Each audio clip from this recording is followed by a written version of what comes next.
माझे नाव उमा संतोष शाबनळे, पुरंदर हायस्कूल सासवड, इयत्ता 7वी ब चे विद्यार्थी। माझ्या विषयाचे नाव आहे कुटुंबाची साथ कोरोनावर मात। आजच्या धावत्या जगाला कोरोनाने अगदी साखळदंडाने जगडून टाकले आहे। सारे जनजीवन ठप्प झाले आहे। आता तुम्हीच सांगा, असे करून चालणार आहे का? या कोरोनामुळे सर्वांचे जीवन असेच सोडून द्यायचे आहे का? याचे परिणाम आपल्या पुढच्या पिढीला भोगावे लागणार आहे। मग ही जबाबदारी कोणाची? सरकारची? पण शासन तर आपल्या पातळीवर भरपूर काम करत आहे। मग आपण आपली जबाबदारी कधी घेणार आहोत? प्रति देश राज्य कोणापासून बनते हो? तुमच्या आमच्यापासूनच ना, आपल्या कुटुंबापासूनच ना। मग आपले कुटुंब सुरक्षित, आपले देश राज्य सुरक्षित। मार्च एप्रिल महिन्यापासूनच शासनाने लॉकडाऊन जाहीर केले। या लॉकडाऊन मध्ये सर्व कामकाज ठप्प झाले।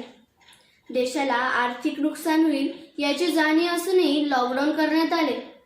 हा कोरोना नियंत्रणापासूनचाच प्रयत्न होता ना। आता तुम्हीच सांगा, किती जणांनी याचे गांभीर्य घेतले?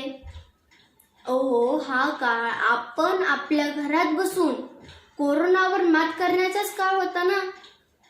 वर्षानुवर्ष न येणाऱ्या नातेवाईकांचं सुद्धा येणं जाणं सुरू झालं आहे।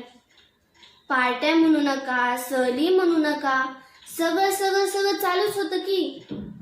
म्हणून कोरोना रुग्णांची संख्या इतकी वाढू लागली की ती आटोक्यात आणणं सुद्धा अशक्य झालं होतं। डॉक्टर, पोलीस, सफाई कामगार, शिक्षक या यंत्रणांवर किती ताण येतोय याचा विचार कोण करणार? आर्थिक नुकसान तर इतकं होते त्याची तर गणतीच नाही। म्हणून लॉकडाऊन हा टप्प्याटप्प्यानं शिथिल करणं ही शासनाला गरजेचं झालं आहे।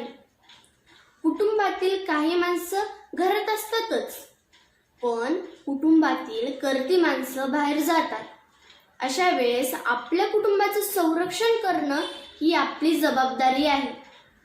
तरच कोरोनापासून संरक्षण मिळवण्यासाठी शासनाने सांगितलेले नियम तंतोतंत पाळणे गरजेचे आहे। जसे तोंडाला मास्क लावणे, वेळोवेळी हात सॅनिटाईज करणे, 20 ते 30 सेकंद हात धुणे, सार्वजनिक ठिकाणी न जाणे, सोशल डिस्टन्सिंग पाळणे व स्वच्छता राखणे इत्यादी। पण खरे तर आपल्या कुटुंबाची साथच आपल्याला कोरोना वर मात करण्यासाठी यशस्वी गुरुकिल्ली ठरणार आहे। आज आपण आपल्या कुटुंबाला सुरक्षित ठेवणं आणि कोरोना संपेपर्यंत संयम आणि शिस्तीनं वागणं गरजेचं आहे।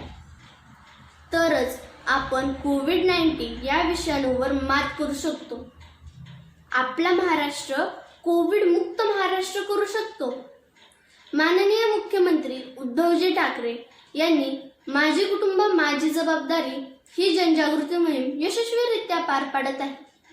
कोविड-19 या संसर्गाला रोखण्यासाठी आपल्या राज्यात गेल्या 15 सप्टेंबर पासून माझे कुटुंब माझी जबाबदारी ही जनजागृती मोहीम राबवण्यात आली होती।